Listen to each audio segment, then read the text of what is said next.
Welcome to Radio Naturopath, the talk show about health and natural medicine. This show will first be broadcast on Wednesday, May 6th, 2026, on 91.7 FM WHUS stores. I am Fran Storch, ND, naturopathic physician. Ron is outside working on the shed. We're coming to you live from beautiful Mansfield Hollow, Connecticut. Comment below to let us know you're here and ask questions. You can also email me at radionaturopath@gmail.com. If you'd like to listen to the show at another time, you can check out our podcast at whus.org, iTunes, Spotify, Patreon, and Buzzsprout. You may also watch the recorded Facebook Live episode at Fran Storch ND for 30 days, and also on my YouTube channel at Radio Naturopath. The views expressed on this program do not reflect the views of the staff, management, or licensee of this station. The information presented on the show should not be construed as medical advice or direction. If you're having a medical condition, please consult with your physician. So, on Tuesday, I had another epidural shot, and I was really nervous about it on Monday. So, Monday was a really nice day. So, I got on my, I was feeling really anxious, and I didn't know what was going to happen because the doctor told me that he had to give me conscious sedation, and I wasn't looking forward to having conscious sedation.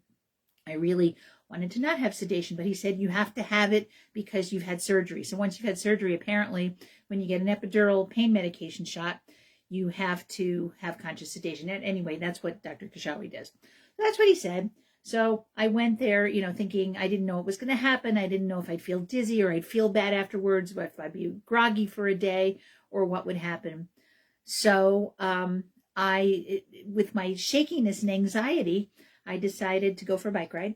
And I went for a bike ride and I pounded some hills. I rode just over 10 miles, like almost 11 miles. And I climbed over 900 feet. So that was 83 feet per mile. So it was a really hard bike ride. And I felt so much better afterwards. So I just want to point out there, I was feeling extremely anxious. I did some hard cardio. And when I was done, the anxiety had gone away. I slept pretty good. And the next morning, that calm that I got from riding the bike stayed with me. It was really good. As I was sitting with my friend Pat, who drove me to the appointment, when I was sitting in the waiting room, I was pretty calm and I was not freaking out on the way over. It was really amazing. Then I got in there, and the nurse asked one more time for me. And I was also very delighted because the nurse that I had was the same nurse that greeted me for my surgery back in September. So I was very happy to see her. Her name is Taryn. She's just lovely. And anyway, so she asked Dr. Kashawi if I had to have the anesthesia. And he said, absolutely, you have to have it. All right. So that's the way it was going to go. So they got me set up, and Taryn had a little bit of issue getting my IV placed, but she did it. And so we had 2 tries, but I was fine with that. So she got my IV placed. It sat in my left hand, and I have some bruises.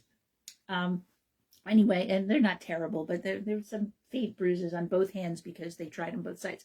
So then once it was time, and I had to fast the night before. I had to fast from midnight, no food after midnight, and I could have clear liquids up until 8 a.m. because I wasn't due there until 11. I had to be there for 11:45 a.m. No, I had to be there for 12:45 a.m. That's right.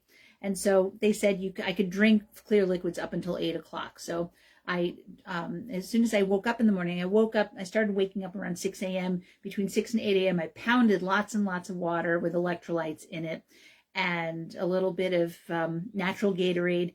And then at like 5 to 8, I had an 8-ounce glass of apple juice and for calories. And that was it. And then I didn't have anything. Well, I might have taken a few sips of water, but that's it. And then I didn't have anything to eat until that time. And then they took me in, and they wheel you around the corner, and then there's the surgical suite. And they had me walk into the surgical suite. So I walked into the surgical suite, and then they had me lay down on my tummy because they need access to my back. And I have a little cap. I have a cap and gown. So it's like you're graduating. I'm graduating from Payne University. Anyway, so I lay down on my tummy, and then the anesthesia nurse says, okay, I'm going to give you some medicine to calm you down, to help you be calm. And I'm assuming she gave me the midazolam. And then she went to give me something else. And it stung. They both stung going in. And my understanding was I would be under conscious sedation. And Dr. Kashawi said I would be able to talk with him during the procedure. I saw Dr. Shishawi for a minute in the bay before I was wheeled in, and he marked my back at the site where I was going to get the injection. And then I saw him sitting at the desk, and that's all I saw of him. Went in there, got those 2 injections. So she did the second injection, and the next thing I knew, I was sitting up talking to Taryn. So I don't know what happened. I don't know if I went to sleep or if I had amnesia, because one of the drugs I was given was midazolam. Midazolam is a benzodiazepine. Benzodiazepines work at GABA receptors. They are not GABA, and they're not exactly GABAergic. GABA is gamma-aminobutyric acid, which is a calming neurotransmitter, but they kind of work in that realm, and they can knock you out. So I guess I'm sensitive enough. So again, I don't know if I have amnesia or if I went to sleep. And it could have been either, because they gave me midazolam and they also gave me fentanyl. So they give you fentanyl when you have general anesthesia. Well, apparently they give you fentanyl when you have conscious sedation as well. I have no desire to go out and get an opioid for any reason. We have opioids in the house because we were given them after both of our surgeries. I have no interest in them whatsoever. I have cannabis too. Not using that either. All these drugs, they make me feel weird and groggy and unpleasant. So, I mean, I had a couple of days where I took some, but I had to stop because I just don't feel great when I take them.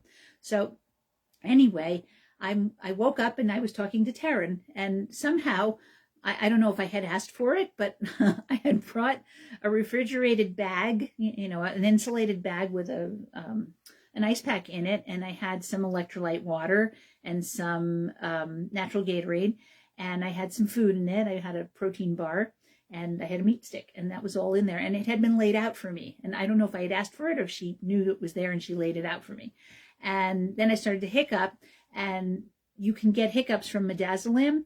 So I had heard the other guy asking for being offered apple juice, cranberry juice, or ginger ale. So I asked for some ginger ale because ginger can calm hiccups.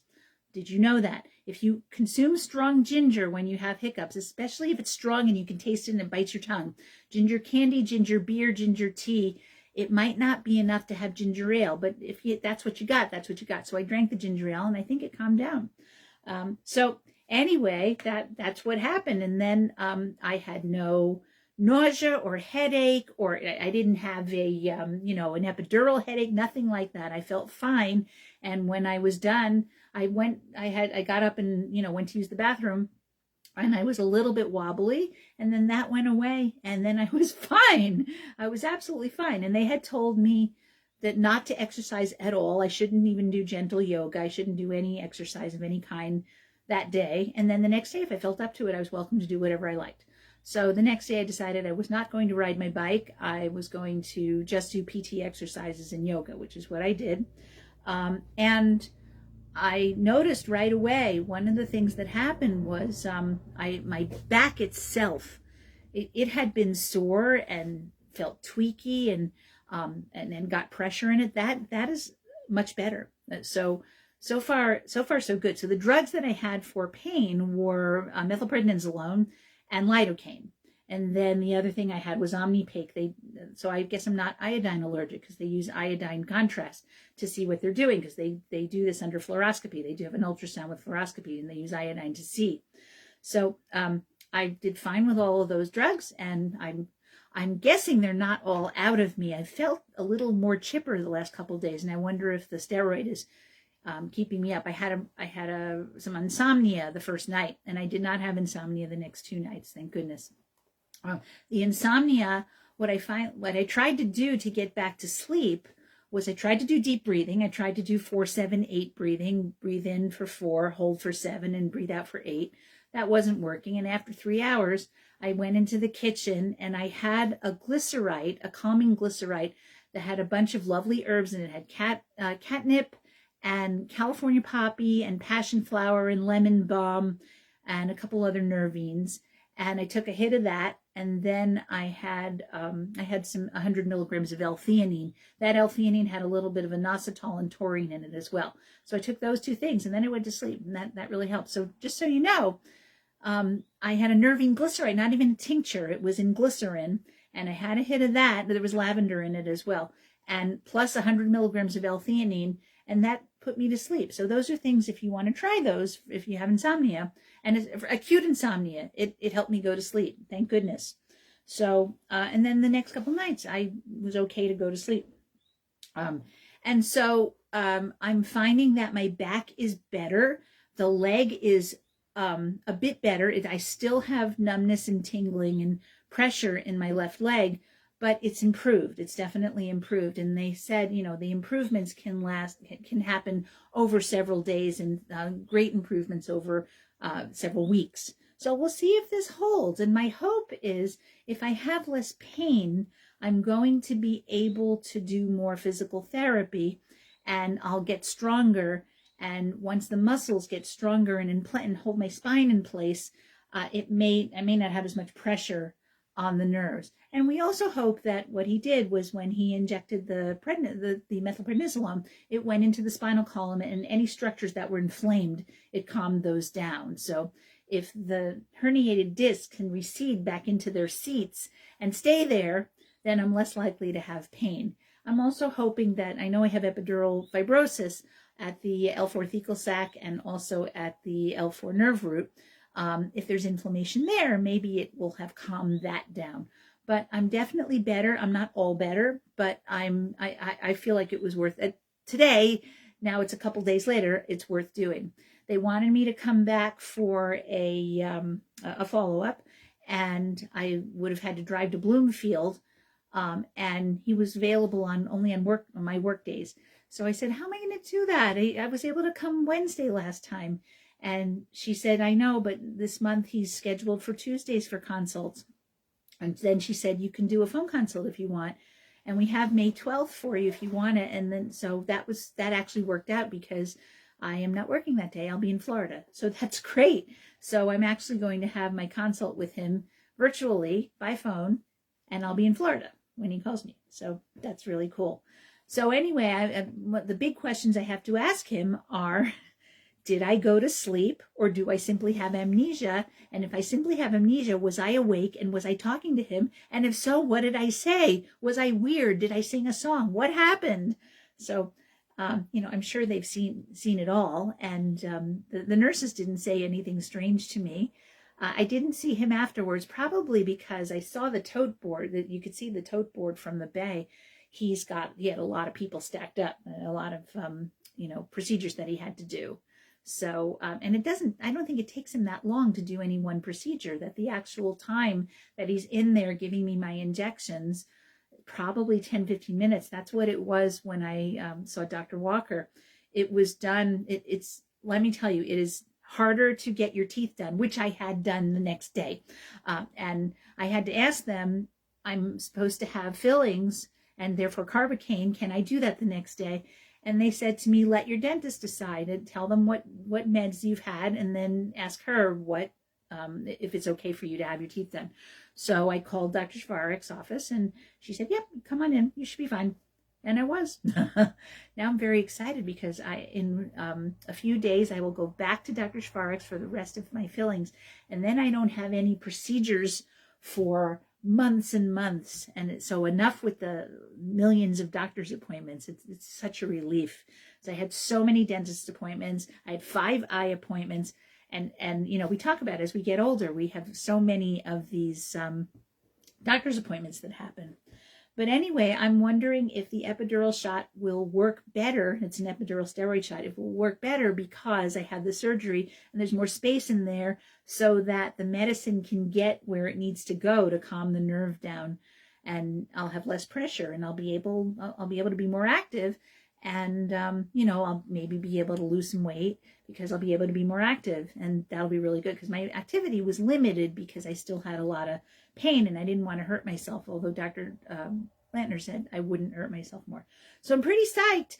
The weather's getting nice. I want to get outside on my bike. We're supposed to go tomorrow. I think it's supposed to rain tomorrow, unfortunately, so I don't know if that's going to happen, but we'll see. Anyway, I'll get on either an indoor bike or an outdoor bike tomorrow, so that'll be nice. And then I'm going to up my game in terms of yoga and up my game in terms of oral care, and oh my goodness. So that's what's going on. And Ron is not here. He is outside working on the shed that he's building, and his hernia repair recovery is improving. He's getting less sore, but he still has soreness in his belly, and the scar is getting better. So there you go. All right, so I wanted to talk about a couple of other things. So we've heard all about GLP-1s and GIP drugs are all the rage right now, of course. And one of the things that they do is they mellow food noise.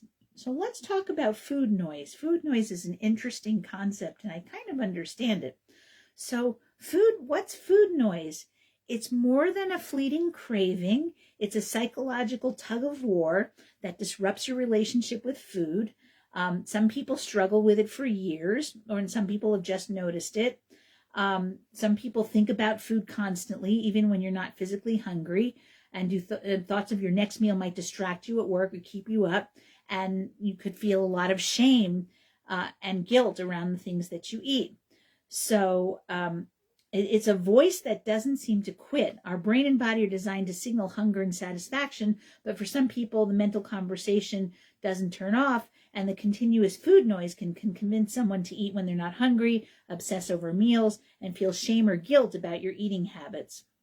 So this obsessive kind of food-related thinking can override hunger cues and lead to patterns of overeating, undereating, or emotional eating, especially if you're already overweight. It has emotional and environmental triggers, and there are some common culprits: boredom, fatigue, guilt or shame, food advertisements, hormonal shifts, low self-esteem, restrictive dieting, smelling or seeing food, and stress or anxiety. And it doesn't have to do with willpower. Food noise can actually be tied to stress response and emotional regulation, especially in people managing anxiety, ADHD, or depression. So if you're very stressed, you're more likely to have food noise. And the other thing is, if you don't sleep enough or you have poor quality sleep, you're more likely to have food noise. The thing is, one of the things that we don't seem to be talking about in terms of all this diet, weight, GLP, and all this stuff, is the fact that we are wired to search for food. That food, before there were supermarkets and convenience stores and food was available for everyone, before that happened, we were hunter-gatherers. And so it was very motivating to look for food. I mean, when you see animals out there, they're looking for a couple things. They're looking for food and sex, and then a place to sleep. That's basically what they do.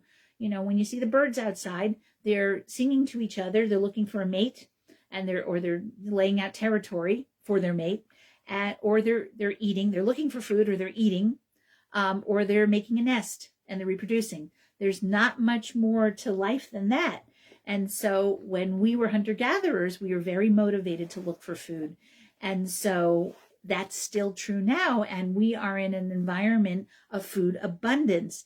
And the cheapest food is the most calorogenic, and it's the most, it's food that's easiest to have you gain weight from.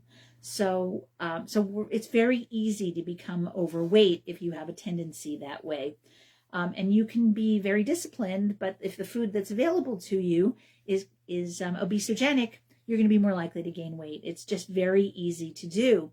And it was normal for people when in the hunter-gatherer times to be very active, that, you didn't do formal exercise. You did NEAT, which is non-exercise activity training. You just walked around looking for food. You walked around building your shelter. You walked around looking for water.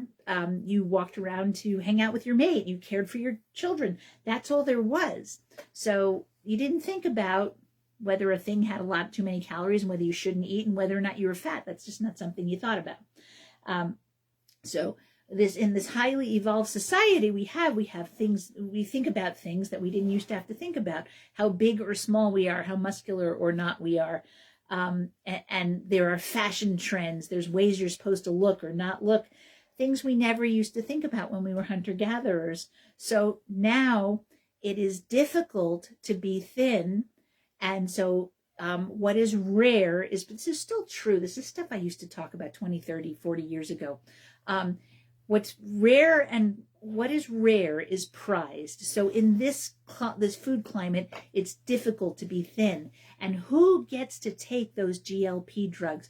People with money. People who have less money, unless they have good insurance, don't get to take those drugs. There's a lot of support. The more money you have in this culture to be able to be thin, and the richer you are, the less likely you are to be overweight. Not that you can be overweight that you can't be overweight if you're wealthy, but it's easier to find ways to not be overweight. You generally have less stress. You don't have to work as much. People who are middle class or lower class in terms of finance or socioeconomic stuff, they have a harder time maintaining a healthy weight because they're under a lot of stress. And stress is a huge driver of toxic eating, and it's a huge driver of raised cortisol, which puts sugar into your blood, which causes you to store fat in your middle. The more stressed you are, the more weight you're going to gain. And people who are lower socioeconomically, which is 99% of this country, are going to have a more difficult time with that. Now, if you have good insurance, you can get these GLP-1 drugs. And GLP-1 drugs turn off food noise. That's one of the big things that they do. So one of the things they do is they calm hunger signals. People on the GLP-1s, they don't feel like eating as much. They go out to dinner and they can eat a few bites and that's it. And that's part of how they lose weight. So, I mean, if you can train yourself to eat that way without taking the GLP-1 drugs, you might be able to lose weight. And I say might because there are so many other factors.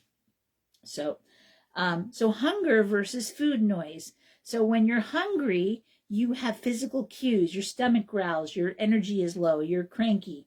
And it builds gradually, and it's better after you eat, and hunger signals a physiological need. But food noise is constant intrusive food thoughts regardless of when you last ate. It feels urgent, obsessive, or tied to emotion like boredom or guilt, and stems from psychological or emotional triggers. So there's a feedback loop between your stomach and your brain. And true hunger is a physical sensation, but food noise often starts in the mind and can make you feel hungry even after you've eaten. It can be a problem, especially if you think about food all the time, even during other activities, or you feel guilty or ashamed after eating, or you frequently consume food content online, you obsess over what and when to eat, and you avoid social events due to food worries. And I would also throw in there, you go to social events because of the food that's going to be there. And there are ways to quiet food noise without taking a GLP-1. And so here are some of those ways. If you eat regular balanced meals, so I know that I have less food noise, especially if I have protein and multiple doses of protein through the day. So if I have a protein shake in the morning, I have, either turkey breast or a tinned fish for lunch. And if I'll have some kind of protein with dinner. It's going to be either chicken or turkey or fish at dinner. And I have that throughout the day, and I pair that with vegetables and, vegetables and fruit and some whole grain, not a huge amount. And I like to have oats in the morning, and then I like to lower the carbs through the rest of the day. And if I do that, I have less food noise and less need to eat more food. I also find one of those people that I think the more caffeine I have, it increases my appetite. So if I stay away from caffeine, I make better food choices and I eat better throughout the day. I think also coffee specifically irritates my stomach. So I have less coffee, my stomach works better, I have better hunger signals, and I digest better. So if you eat regular balanced meals, especially if you pay attention to your protein, you're going to have less food noise. Watch out for overly processed foods, sugar-laden foods. When you eat sugar, you raise insulin. Insulin pulls the sugar out of your blood, and it drops your blood sugar too low, which makes you hungry again, puts you in a cycle of overeating. If you're doing too much restriction, if you're restricting food because you're worried about your weight, you're restricting all the time, you're going to have more food noise. It's not a natural state to be hungry. Well, it is natural to be hungry, but it's not natural to be hungry and then not eat. So if you're restricting because you want to lose weight and it's not that, lunchtime, you're planning to have lunch at 1, but it's 12:30 and you're kind of hungry. But at 1 o'clock, you'll get your lunch. It's normal to be hungry from that. But if you're restricting, if you're like, well, I need to eat because I'm hungry now, but I'm not going to because I'm afraid of getting fat, you're going to have food noise around that. If you practice mindful eating, where you're very appreciative of the meal that you're eating, and you eat slowly, and you breathe, and you chew enough so that you can swallow your food properly and you get your food properly in. If you get regular exercise, you'll tend to eat better. I know that I will eat better if I get regular exercise, because quite honestly, if I'm going to go out for a bike ride, I don't want to have a big load in my stomach. If I have a lot of food in my stomach, it does not feel comfortable to ride. And then after I've done that bike ride, I'm usually not going to eat a huge meal. You tend to balance out your food when you're exercising regularly, and also, as with the story that I told you about being very stressed, feeling very anxious, and then going for a bike ride and feeling so much better. When you regularly do exercise like that, you calm your stress, and that in itself will make you not want to eat as you'll eat in a more orderly way, in a more mindful way. You need to get enough sleep. If you're awake, if you're not awake, you don't need to eat. If you're awake and say you haven't gotten enough sleep, but you're awake, so your body's going to go, oh, you're awake? Well, then you should be looking for food. And that's a hunter-gatherer thing. If you need to have energy to do your hunting and gathering, then you need to eat something. So your body's going to tell you to do that. So if you get good amounts of sleep, you're going to be spending more time sleeping, and so you're going to have less need for food because you're not awake for as many hours. And so when you can manage your stress through hobbies or relaxation. So if you do things that make you happy that are not food, like meditation or yoga or being in nature or doing a sport or playing a game or spending time with friends or spending time with a pet, or having sex, or anything that you can do that's pleasurable, that's not eating, will help you to not have as much food noise. And then get support from a therapist or a dietitian, somebody who can help talk you through stuff. If you think you're the only one who has food noise, that's just silly. Most people in this country have food noise. How do I know? Because most people in this country are overweight. The rate of overweight in this country is at least 70%, and the rate of obesity in this country is at least 40%. I'm saying at least because that was what it was the last time I checked. It's probably higher now, and that was a couple of years ago. So the stats currently may have gone up. And so if you think you're the only person who's overweight or having this problem, you are so not. I mean, most people in the United States are overweight, and most people are not obese, but it's close. I mean, at last check, 40% of Americans were obese, but 70+% are overweight. And overweight means you have a BMI, body mass index, over 24.9. Once your BMI is 25, you're considered to be overweight. And that's simply a function of height and weight. And yes, you can be very buff and muscular and have very low body fat and be considered to be overweight, because it's a function of weight and height. It's not a function of body mass. And so that's another reason why weighing yourself. I tell my patients that the whole Fight Club thing, which is, what's the first rule of Fight Club? First rule of Fight Club is you don't talk about Fight Club. What's the first rule of weight loss? Don't talk about weight loss. And why would I say that? Because thinking about weight loss, the problem with weight loss is, thank you, Jade Teta, it is neither linear, fair, nor predictable. You can do everything right this week and not lose any weight.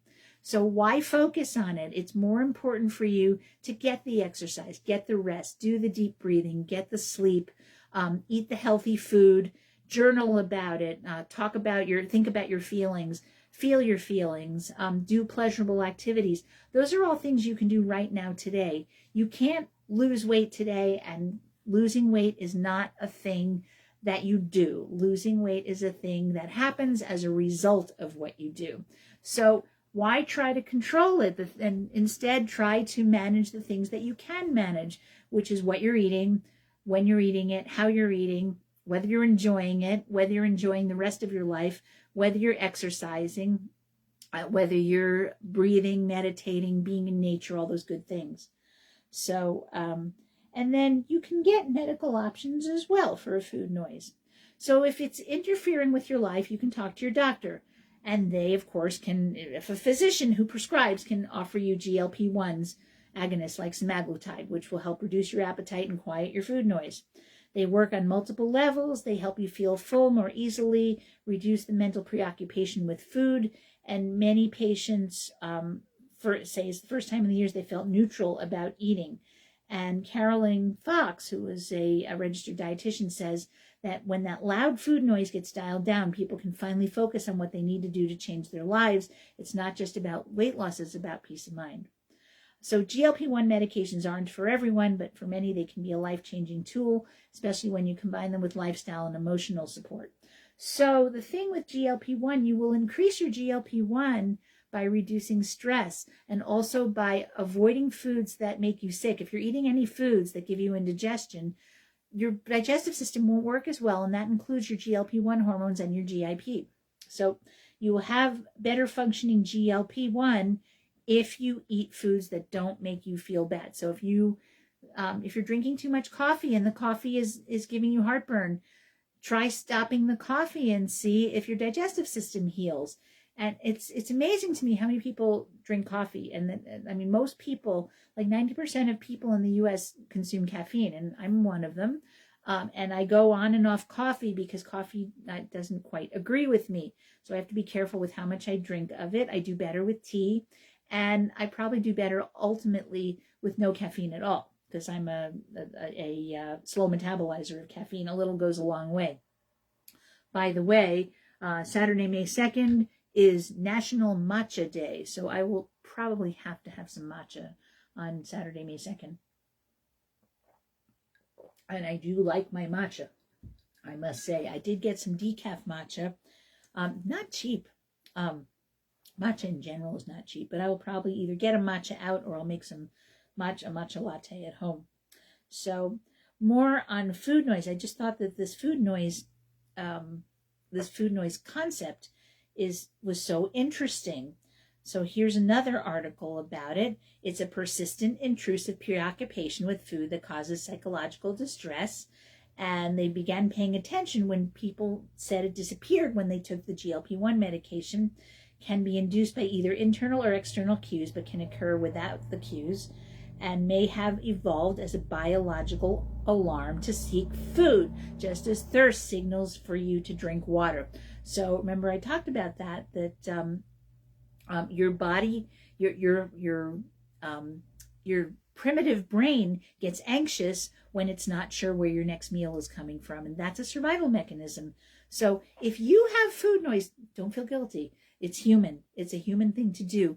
And when you become confused about food, which is what happens when you have all these societal and medical cues that your body is not okay the way it is because it's too big, you're overweight, you get very confused about when and what you should be eating. And the problem with weight is you can't lose weight tomorrow. So say I have poison ivy. I have a poison ivy rash. I can get some steroid cream. I can get some grindelia, some gumweed salve. I can get some jewelweed, and I can put it on my poison ivy. My poison ivy is probably going to feel better. And in a couple of days, that poison ivy rash is going to be gone. In terms of weight, you can't eat a couple of healthy meals and suddenly your weight is gone. It's a months and months and maybe even years long process. And so you look at yourself in the mirror and you don't fit society's expectation of what you're supposed to look like to be attractive, and you feel terrible. You look at yourself and you I can't do anything about this. And it's not true that you can't do anything about it, number one. And number two, that's why I encourage people to dial back on that thinking that you need to love yourself the way you are today, now, and stop worrying about what the scale says, and look at what you look like and love it, and wear clothes that feel good on you, whatever weight you're at. If you feel bad spending a lot of money on clothes, then go to the inexpensive store to get the clothes. You can go to consignment shops, you can go to thrift stores, you can get a lot of deals at a lot of, local department stores. Don't worry about that. Don't wear clothes that are too tight or that make you feel bad. If you're going to get moving, which is one of the things that, like, if you want to feel healthier in your body, you need to move. You need to figure out a way to move that works for you, unless you do NEAT, non-exercise activity training. So my patients who do horses, they ride horses, they clean stalls, they take care of horses, they take care of animals. They're taking tens of thousands of steps a day. I'm not going to tell them to exercise more. So, they're lifting heavy things. They're lifting horse blankets. They're getting on the horses. They're cleaning the horses. They're cleaning the stalls. That's exercise. So if you're doing stuff like that, that's your NEAT. But if you're not doing that, then you have to figure out some kind of movement that you are willing to do. And what's the best exercise for you? It's the one you'll do, whatever that is. And so I have my preferences, but those preferences may not work for you. You have to figure out what works for you. So the food noise can be induced by internal or external cues, and it can be a biological alarm, as we said. Here's a story about King Erysichthon. He was from an ancient Rome. He was arrogant and contemptuous of the gods, and he was severely punished for that. He was made to experience a voracious hunger, a hurricane of starvation. All he could think about was his uncontrollable desire to procure food. In the midst of feast, he craved other feasts, and food called for food. So that's interesting. So that's how some people feel, unfortunately. And this king, unfortunately, it didn't end well for him. His insatiable preoccupation with food, that with a lot of poetic license, was a metaphor for those who experience that food noise. Human survival depends on obtaining food, which is what I said. Remember Ansel Keys? I always say Ansel Keys was wrong because I think Ansel Keys was wrong about cholesterol, that eating too much fat is what causes you to have high cholesterol. But aside from that, Ansel Keys wrote the 1,400-page book, The Biology of Starvation, and said that the history of humans is in large part the chronicle of the quest for food. Hunger or fear of it has always played a major role in determining the actions and attitudes of man. So isn't that interesting? Being afraid of, when you don't know where your next meal is coming from, that's going to cause you to feel like, oh, I'm going to go on a diet tomorrow, so I better eat a lot today because I have to eat it now. Or when you're thinking about, I really need to change my diet, that might spur on more eating because you feel like, oh, I'm going to have to stop doing this. So Ansel Keys demonstrated that 36 men who took part in the study, it was the Minnesota starvation experiment. They experienced symptoms of depression, irritability, nervousness, and emotional instability. They had social withdrawal, difficulty with concentration, and loss of sexual interest. Through the course of 6 months of semi-starvation, though, food and eating became their dominant concern and obsession, the most important thing. And so Kalm and Semba did research where they interviewed these men 60 years later. If you went to a movie, you weren't interested in the love scenes, but you noticed every time they ate and what they ate. So like that king, Erysichthon, the men were led by circumstances to experience extreme food noise, incessant mental chatter. So it's not clear where that term food noise came from, but the first time I heard that term, food noise, I was like, wow, that is a great term. I get it just from hearing it. Ever hear something and it's like, wow, that is well stated. That's a really good name for it. But it's taken social media by storm. Why? Because people hear that term and they go, I get it. It makes so much sense. And so there's thousands of references to it in the lay press, including Scientific American, the New York Times, Weight Watchers, the Urban Dictionary, and Wikipedia now included, although the Oxford English Dictionary doesn't have an entry for food noise yet. But that's coming, I'm sure. So it grew out of anecdotal reports from patients and their total preoccupation with food, lessening or disappearing, an uncanny mental silence regarding food when they began taking GLP-1. So it seems to have come from from people taking GLP-1s. They're like, it calmed the food noise.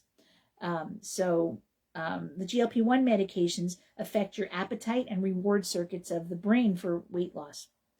So Durandar and colleagues in 2025 speculated that the food noise may have evolved adaptively and developed as a biological alarm to remind you to seek food, just as like third thirst reminds you to seek water. So there's emphasis of the importance of external or internal cues to elicit food noise, food cue reactivity. The smell or availability of food, physical hunger, dieting, or advertising may induce food noise, but not necessarily. So Ditkus and others were the first to develop and validate a tool, which was a 5-item questionnaire to measure food noise clinically, and noted that patients described experiencing food noise without food cues. Other researchers like David Allison said that, who studied at Baylor, and his colleagues have begun to take food noise seriously, creating the contours of scientific legitimacy and valuing visibility for an under-recognized experience.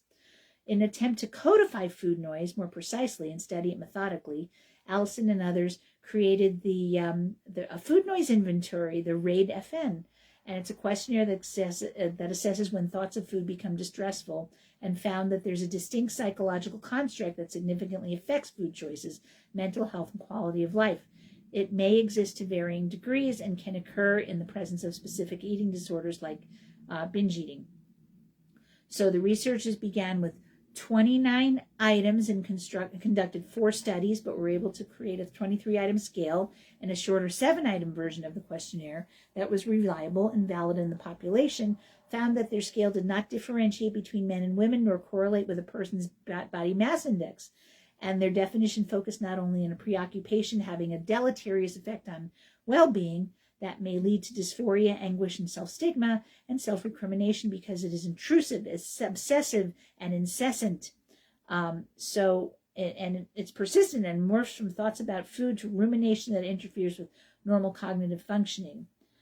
So one caveat that the researchers recognize: some people indulge in diagnostic inflation and exaggerate in pursuit of a perceived advantage because they want to qualify for GLP-1 medication. So they'll tell people they have more food noise than maybe they actually have, and they present themselves as more symptomatic than they are. So food noise research remains in infancy and requires further investigation, but has clearly moved beyond anecdotal reports, and researchers will continue to measure it, and they'll be able to understand its cause, consequences, and response to treatment. So how do you deal with food noise? Are there ways to do it without taking a GLP-1 drug? Well, probably, and it's all the things you would expect. It's all the things we talk about regarding stress reduction, eating protein throughout the day, making sure you're eating healthy, balanced meals, getting regular exercise, getting regular sleep. That's what you do. And if you want to take supplements can be helpful, probably not as helpful as just eating the regular balanced meals and getting the exercise and doing the stress reduction. But if you take supplements like possibly chromium is going to help regulate your blood sugar, your glucose tolerance factor, so that you tolerate sugar better and you tend to have less sugar cravings. You're going to, if you take fish oil helps you to absorb anything into all of your cells better because it gives you healthy cell membranes, and it also reduces inflammation. If you stay away from foods that inflame you, you are going to be less likely to have food noise, and you're going to be able to eat more healthfully, and you're going to get more benefit from the food that you do eat. So if you have heartburn or indigestion or some kind of digestive upset, it's well worth figuring out what foods work for you and what don't. And you've heard me talk about the big bullies, caffeine, especially coffee. It could be sugar, it could be gluten, it could be processed foods, it could be dairy, it could be eggs. Figure out what those triggers are, and if you stay away from them, your digestion will work better, and you'll have less food noise because you'll eat and you'll be more satisfied when you eat, and you'll get more benefit from your food. When you are not digesting well and you're not absorbing well, you're going to be hungry. You're going to be looking for food more because you're always feeling like you're missing something. So this was a very interesting, very interesting topic. There are some studies that talk about berberine as something that enhances GLP-1. It probably does, and it doesn't work as well. It's not going to work as dramatically as the GLP-1 drugs like semaglutide and tirzepatide. But berberine has a lot of beneficial effects. It does regulate how you experience sugar in the liver. It can help to lower A1C because it regulates your insulin resistance. You tend to be less insulin resistant when you take berberine, and you tend to absorb your sugar better, and you respond to insulin better, and you produce more adequate insulin. So that's interesting. So there's there's lots of supplements. Again, the supplements are not going to be as good as the lifestyle stuff. That's generally true. So, all right. So now let's talk about what, Ron had surgery recently, and I wanted to talk about what supplements you can take after surgery. So let's go there. That's interesting. So when you, so this is specifically focusing on joint health and knee replacement, but after a knee replacement, so some of these are going to apply to post-surgery in general. So after you have surgery, it's a good idea to manage vitamin K intake because of its effect on blood clotting. If you're taking blood thinners, you don't want to take vitamin K because vitamin K will cause you to clot. And if there's a need for you to not clot, you need to stay away from vitamin K. Vitamin C and zinc can help you maintain a healthy immune system while you're healing from wounds. And vitamin D supports your bone health by increasing calcium absorption. So if you had surgery that was related to a bone, like a joint replacement, calcium is going to be helpful for that. Then there's anecdotal evidence about vitamin E oil for wound healing. You want to talk to a practitioner about that. I do recommend vitamin E for wound healing. As soon as your practitioner says it's okay to put stuff on your scar. For a few days, they're not going to want you to put anything on the scar. They might tell you you can take a shower, but you can't immerse yourself. I was told that from my epidural shot. No immersing for 48 hours. So the 48 hours ended yesterday. So I haven't taken a bath or gone in a pool, but I have taken showers every day since then. And so vitamin E topically can help with healing. I really am a big fan of calendula cream. So calendula is wonderful for skin health and healing, especially when it's combined with aloe and vitamin E and lavender. And then there can be some Oregon grape or berberine in there that's going to be antimicrobial. So it's really helpful for that. And comfrey is another one that I like topically. All these things, the aloe and the comfrey have allantoin in them, and allantoin is great for healthy cell differentiation and cellular growth so that you can grow healthy cells and have them not be so scarry. Mm-hmm.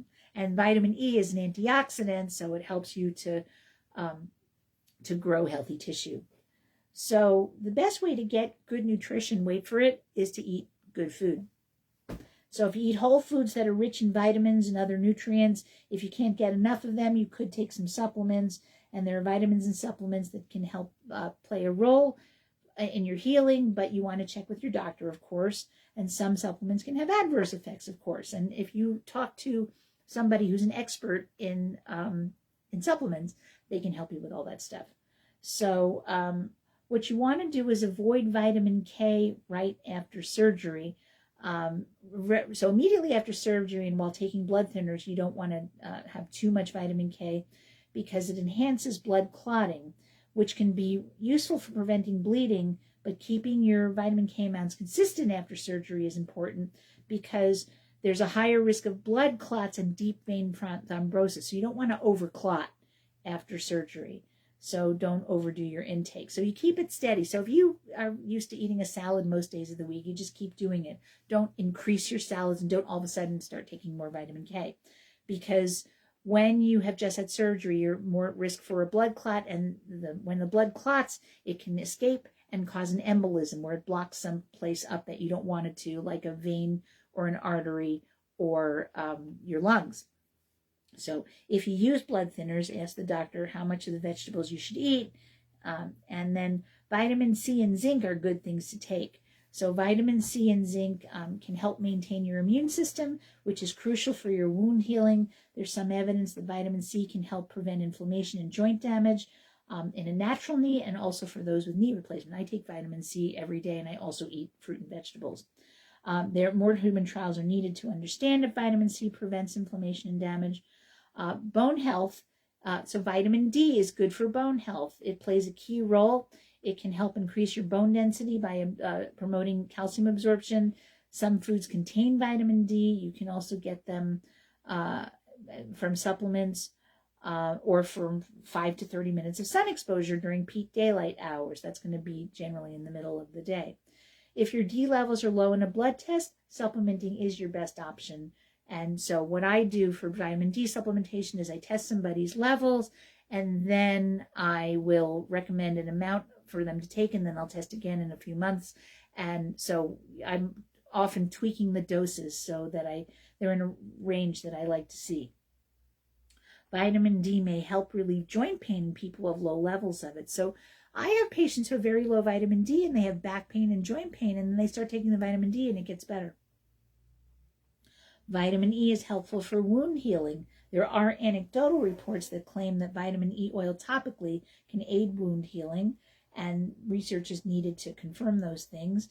And you want to use your, you want to talk to your doctor about when it's okay to use the vitamin E topically.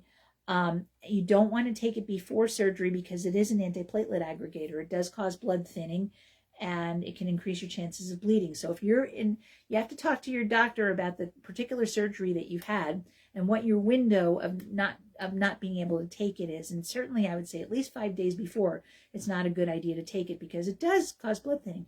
And, I'm talking to Ron about who's going to stop taking his aspirin, that he should take vitamin E because it does gently do antiplatelet aggregation. It's not as dramatic as aspirin, but it can be helpful. So,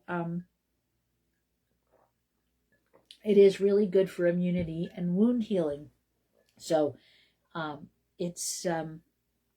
so when I tell people to take vitamin E orally, I tell them to take mixed tocotrienols. Those are the forms that are the least pro-oxidative in your system. And if you take synthetic vitamin E, it'll have D-L-alpha tocopherol. The L-alpha tocopherol doesn't work in your body. And if you have alpha tocopherol by itself, it can cause antioxidant and pro-oxidant effects. So tocotrienols don't do that. So you want to look for a vitamin E that has tocotrienols in it. All right. Iron can be helpful for blood clotting, and your surgeon may prescribe iron after surgery to replenish the iron that was lost during your surgery. And I also like to prescribe iron if the person is actually has anemia or has low iron. And I don't think it's enough to check somebody's hemoglobin and hematocrit to see if they're anemic. You also want to check their ferritin and serum iron levels to see if their iron is low. So that's something you can ask your doctor to do. If you go to a naturopath, the naturopath is generally going to be monitoring your iron levels. And if your iron levels are too low, you'll figure out how to get more iron on board, whether it's eating food or taking a supplement or a little of both. Then there are supplements that can help your body heal after surgery. Green tea is one of them. It has great antioxidants in it. As I said, Saturday, May 2nd, 2026 is National Matcha Day. So not just green tea, but matcha, which is just powdered green tea. Aloe vera is great. So aloe, I would tend to do topically. And again, you have to talk to your doctor about when it's okay to put topical stuff on. Curcumin is a great anti-inflammatory, and that you can eat. You can take internally, and helps to reduce generalized inflammation. They're saying marigold here, and I think they mean calendula, because that's pot marigold, and pot marigold topically is wonderful for helping with healing. Chamomile is calming, and it's going to be helpful for nerve healing. Eucalyptus and jojoba topically are going to be anti-inflammatory and antimicrobial. And then supplements that aren't necessarily herbs, like omega-3 fatty acids, can be helpful because they're going to calm inflammation, and they're going to help you to make nice cell membranes as you're making new cells after having your cells breached. There are amino acids like L-lysine and arginine that can help with healing. And then MSM, methylsulfonylmethane, which is a great anti-inflammatory, and it can be used topically as well. And you can put MSM on topically onto sore joints, and it can be helpful. And you can also take it internally, and I take it internally as well, along with glucosamine and chondroitin to help rebuild my cartilage. And there's evidence that they can reduce pain in your knee, and not clear after a knee replacement. So people can take those for different reasons, so researcher claims. So those are some supplements that can be helpful in terms of healing after surgery. You want to also make sure that you're eating, just eat good food, that you're eating adequate protein, because protein is going to help you to rebuild the tissues that have been breached, and help you rebuild muscle and joint and nerve, and anything that's been breached, you have to rebuild the cells. So eating adequate protein is going to be helpful for that. Eating adequate essential fatty acids, whether you take fish oil or you eat fish, is going to help you rebuild your cell membranes.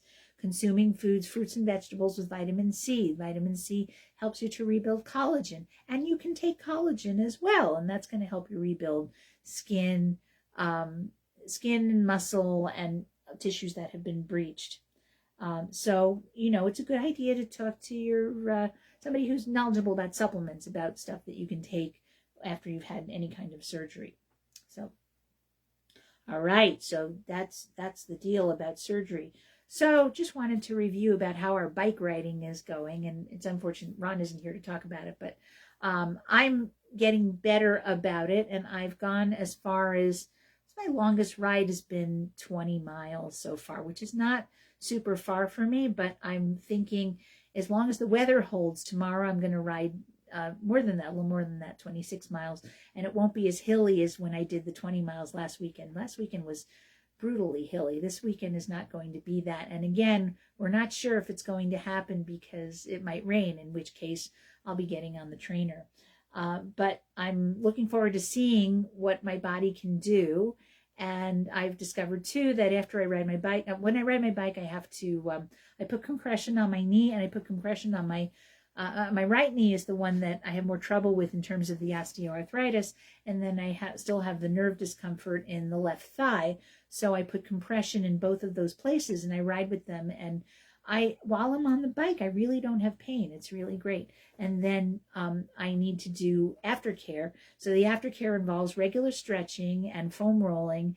And my PT wanted me to lie on some pillows with my back arched up, so that the discs that poke out during the bike ride can drain back in. And I found that I was uncomfortable lying with something up against my tummy, that it just felt uncomfortable on my tummy. So what I do instead is angry cats. So that's where you get on all fours and you arch your back like an angry cat, hold it for 10 seconds and release, and do it again for 10 seconds and release, and I do a set of 10 of those and maybe a couple of sets of those.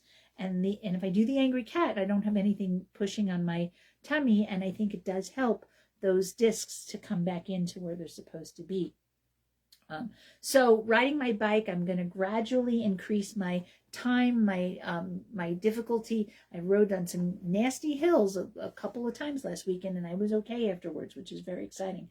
And now that I've had the shot, I might be even more okay, and I'll get stronger, and I'll rebuild muscles that are weak, and then I'm hoping things will get better and better. And I do want to lose a bit of weight, because the more weight I have on, the harder that is on my spine and my back. So that's all I have to talk about today, and I have to go. And next week I'll be in Florida, so you'll hear an encore show. Anyway, it was great to share with you today. You have been listening to Radio Naturopath, the talk show about health and natural medicine. I am Fran Storch, ND, naturopathic physician. You can email me with questions and comments at radionaturopath@gmail.com.